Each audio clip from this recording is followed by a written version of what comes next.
इस भूमि पर आदिकाल से ही एक से एक महान तपस्वी योगी और आर्षि हुए हैं, जिन्होंने अपनी तपस्या के बल पर असंभव को भी संभव किया है। आज मैं एक ऐसे ही महान योगी और आर्षि की जीवन कथा के बारे में जानकारी देंगे, और वह है ब्रह्म ऋषि विश्वामित्र। विश्वामित्र वैदिक काल के बड़े ही महान ऋषि थे, किंतु ब्रह्मर्षि होने से पहले यह एक बहुत ही अहंकारी, बलशाली, हट्टी और प्रतापी राजा थे। इनका नाम विश्वरथ था। इनकी तपस्या से प्रसन्न होकर वेद माता गायत्री ने इनका नाम बदलकर विश्वरक्त से विश्वामित्र रखा। विश्वामित्र के क्षत्रिय राजा से ब्रह्म ऋषि बनने की कथा बहुत ही रोचक है। प्रजापति के पुत्र कुश, कुश के पुत्र कुशनाभ और कुशनाभ के पुत्र राजा गादी हुए। विश्वामित्र राजा गादी के ही पुत्र थे। राजा गादी ने अपनी अवस्था पूरे होने पर अपने पुत्र व्रत को राजा घोषित कर दिया, किंतु व्रत राजा बनने के बाद भी अहंकार और घमंड को कम नहीं कर पाया और अपना वर्चस्व फैलाने के लिए अनावश्यक ही प्रजा के सुखों का ख्याल रखते हुए अपने राज्य सीमाओं का विस्तार करने के लिए पड़ोसी राज्यों पर हमला करने लगा। उसने सभी किसान और नौजवानों को युद्ध में चलने का आदेश दिया। कई महीनों तक वह अलग अलग राज्यों पर हमला करता रहा। उसी समय एक दिन राजा विश्वरथ ने अपना पड़ाव ब्रह्म ऋषि वशिष्ठ के आश्रम के निकट डाला। जब ऋषि पत्नी को यह पता चला तो उन्होंने विश्वरथ को आश्रम में आने का निमंत्रण दिया और अगले दिन वह अपनी विशाल सेना लेकर आश्रम में पहुंच गए। उन्होंने सोचा, मेरी इतनी बड़ी सेना और मेरा आदर सत्कार करना एक आर्षि के बस की बात नहीं होगी। उन्होंने वशिष्ठ से नम्रता पूर्वक अपने जाने की अनुमति मांगी, किंतु वशिष्ठ ने उन्हें भोजन करने का आग्रह किया। वशिष्ठ के पास एक चमत्कारी और सर्व इच्छा पूरी करने वाले नंदिनी गाय थी, जिसका आह्वान करके वशिष्ठ ने राजा और उनकी सेना के लिए अत्यंत स्वादिष्ट भोजन का प्रबंध किया। राजा ने ऐसा भोजन व्रत ने अपने जीवन में कभी नहीं खाया था।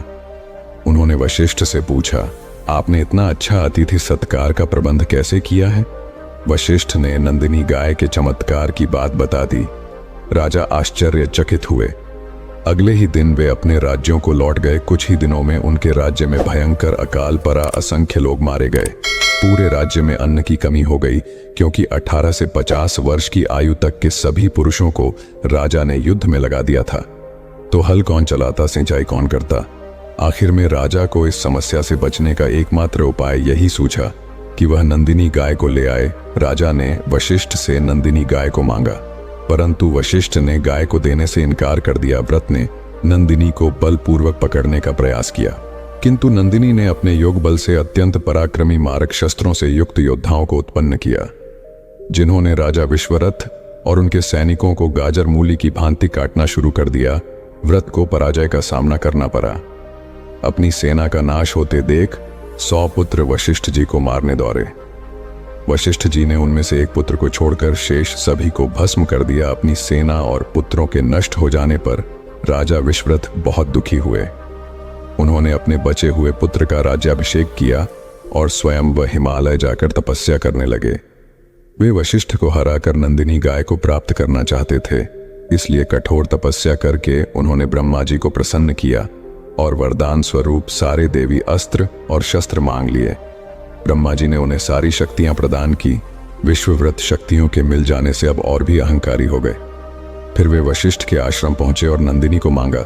वशिष्ठ के विरोध करने पर इस बार विश्वामित्र और वशिष्ठ के बीच भयंकर युद्ध हुआ था, किंतु इस बार भी विश्वव्रत को हार का सामना करना पड़ा। वशिष्ठ ने उन्हें समझाया कि अहंकार और हठ का त्याग करिए, किंतु विश्वव्रत ने वशिष्ठ को चुनौती दी कि वे राजर्षि से ब्रह्मर्षि बनकर दिखाएंगे और फिर नंदिनी को लेकर जाएंगे। विश्वव्रत ने पुनः घोर तपस्या करना आरंभ किया। उन्होंने भगवान सूर्य की ज्वलंत आंखों से होते हुए उनके हृदय से उन्होंने मां गायत्री को प्रकट किया और उन्हें वैदिक शब्दों का आभूषण पहनाया। ऐसा करके उन्होंने संसार को सुख, शांति और संपत्ति का वरदान दिया। माता गायत्री ने प्रसन्न होकर विश्वव्रत का नाम विश्वामित्र रख दिया। इसी बीच इच्छुक वंश के राजा सत्यव्रत ने, जो कि राजा हरिश्चंद्र के पिता थे, हरिश्चंद्र का राज्याभिषेक कर उन्हें राजा बना दिया। सत्यव्रत सशरीर स्वर्ग जाना चाहते थे। उन्होंने अपने कुलगुरु वशिष्ठ के पास जाकर अपनी इच्छा बताई, किंतु वशिष्ठ ने इसे प्रकृति के नियम के विरुद्ध बोलकर उन्हें मना कर दिया। सत्यव्रत बहुत दुखी हुए उन्होंने वशिष्ठ के ही ज्येष्ठ पुत्र शक्ति से अपने सशरीर स्वर्ग जाने की इच्छा जाहिर की और सहायता के लिए कहा। उन्होंने शक्ति को धन और वशिष्ठ से भी बड़ा आर्षि बनने का गौरव प्राप्त होने का प्रलोभन दिया। क्रोधित आर्षि शक्ति ने सत्यव्रत की अनीतिपूर्ण बातें सुनकर उन्हें त्रिशंकु यानी चांडाल हो जाने का शाप दे दिया। दुखी त्रिशंकु को जब पता चला कि विश्वामित्र और वशिष्ठ के बीच अनबन है तो वे दौड़ता हुआ उनके पास पहुंचा। विश्वामित्र ने उसे सशरीर स्वर्ग भेजने का वचन दे दिया। विश्वामित्र ने अपने चारों पुत्रों को बुलाया जो उन्हें दक्षिण प्रांत में अपनी पत्नी के साथ तपस्या करते हुए प्राप्त हुए थे और उनसे यज्ञ की तैयारी करने को कहा। उन्होंने अपने शिष्यों को आज्ञा दिया कि वशिष्ठ जी के पुत्रों सहित वन में रहने वाले सभी आर्षि मुनियों को यज्ञ का निमंत्रण दे आए। किंतु वशिष्ठ के पुत्रों ने यह कहकर मना कर दिया कि जिससे यज्ञ के यजमान चांडाल और पुरोहित क्षत्रिय हो उस यज्ञ में हम नहीं सम्मिलित होंगे। यह सुनते ही क्रोधित विश्वामित्र ने वशिष्ठ के पुत्रों को कालपाश में बांधकर यमलोक जाने और साथ 100 वर्षों तक चांडाल योनि में विचरण करने का श्राप दे दिया। वशिष्ठ के पुत्रों के यमलोक पदार्थी वन के बाद कि आर्षि मुनियों ने यज्ञ में विश्वामित्र का साथ दिया था कि यज्ञ की समाप्ति पर विश्वामित्र सभी देवताओं को आहुति ग्रहण करने के लिए आग्रह किया, किंतु कोई भी देवता अपना भाग लेने नहीं आया। इससे क्रोधित होकर विश्वामित्र ने अपना आधा तपोबल त्रिशंकु को देते हुए सशरीर स्वर्ग भेज दिया। स्वर्ग में इंद्र ने त्रिशंकु को शापित कहते हुए उसे अयोग्य मानकर स्वर्ग से निकाल दिया। फिर वो सिर के बल पृथ्वी पर गिरने लगा और विश्वामित्र को रक्षा के लिए पुकारने लगा। गिरते हुए त्रिशंकु को विश्वामित्र ने मार्ग में ही रोक दिया। तब विश्वामित्र ने अपने वचन का पालन करने के लिए त्रिशंकु के लिए एक नए स्वर्ग का निर्माण करना आरंभ किया और नए तारे तथा दक्षिण दिशा में सप्तर्षि मंडल बना दिया। नए स्वर्ग के निर्माण से भयभीत होकर इंद्र सहित सभी देवी देवता विश्वामित्र से अनुनय विनय करने लगे। सबकी बात सुनकर विश्वामित्र बोले, मैंने त्रिशंकु को स्वर्ग भेजने का वचन दिया है, इसलिए मेरे द्वारा बनाया गया यह स्वर्ग मंडल हमेशा रहेगा और त्रिशंकु सदा इस नक्षत्र मंडल में अमर होकर राज्य करेगा। इससे संतुष्ट होकर सभी देवता अपने स्थानों पर चले गए। देवताओं के जाने के बाद पुनः विश्वामित्र ब्रह्मर्षि बनने के लिए पूर्व दिशा में जाकर कठोर तपस्या करने लगे। इनने रंभा को उनकी तपस्या भंग करने के लिए भेजा। क्रोधित विश्वामित्र ने तत्काल ही रंभा को पत्थर का बना दिया।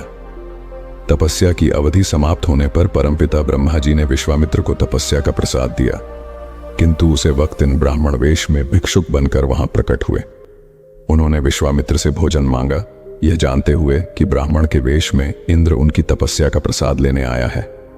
विश्वामित्र ने प्रसाद उसे दे दिया। इंद्र बहुत लज्जित हुआ था क्योंकि विश्वामित्र ने अपनी तपस्या का फल देकर उन पर उपकार किया था। विश्वामित्र अपना कठोर तपस्या में लीन हो गए। अपमानित इंद्र ने उनकी तपस्या भंग करने के लिए इस बार अप्सरा मेनका को भेजा। मेनका ने कामदेव एवं रति की सहायता से विश्वामित्र की तपस्या भंग कर दी। दोनों ने गंधर्व विवाह किया। उनके यहां एक पुत्र ने जन्म लिया।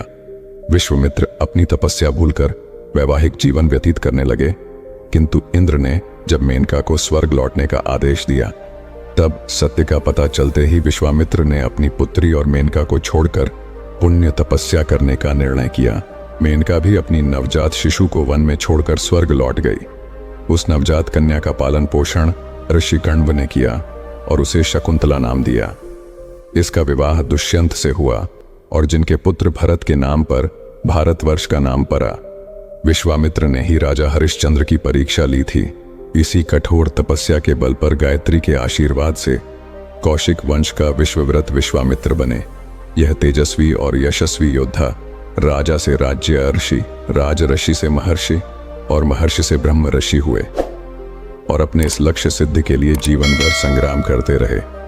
ब्रह्मा ने स्वयं प्रत्यक्ष होकर विश्वामित्र को ब्रह्मर्षि घोषित किया, परंतु विश्वामित्र का आग्रह था कि वशिष्ठ ही उन्हें ब्रह्मर्षि घोषित करें।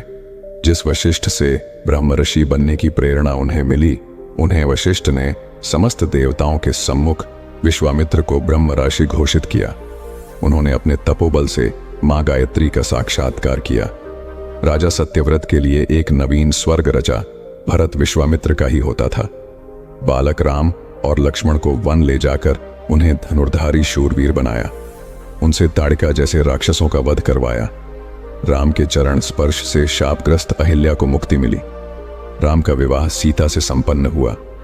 इन सभी कल्याणकारी कार्यों के सूत्रधार विश्वामित्र ही राम सीता के विवाह के उपरांत ब्रह्मर्षि विश्वामित्र सप्तर्षियों में से एक हुए। विश्वामित्र का जीवन अनुपम, अद्वितीय, इन वंदनीय है।